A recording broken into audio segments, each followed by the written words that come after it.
এতিয়া বৃদ্ধি পাব অংগনবাড়ী কৰ্মী আৰু সহায়িকাৰ দৰমহা কলে মুখ্যমন্ত্ৰী হিমন্ত বিশ্ব শৰ্মাই ৰাজ্যৰ অংগনবাড়ী কৰ্মী আৰু সহায়িকাসকলৰ বাবে মুখ্যমন্ত্ৰী হিমন্ত বিশ্ব শৰ্মাৰ বিশেষ ঘোষণা দৰমহা বৃদ্ধি হ'ব অংগনবাড়ী কৰ্মী আৰু সহায়িকাসকলৰ লগতে পাব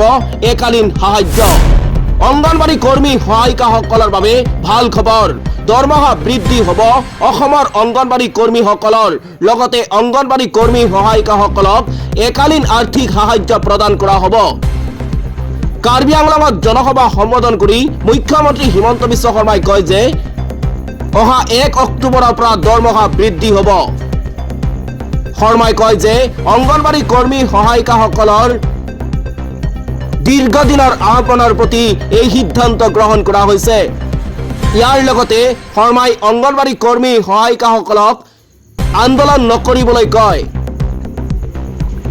লগতে চৰকাৰৰ এই সিদ্ধান্তৰ দ্বাৰা অংগনবাড়ী কৰ্মী সহায়িকাসকলৰ মনৰ দুখ কমিব বুলি কয় মুখ্যমন্ত্ৰী হিমন্ত বিশ্ব শৰ্মাই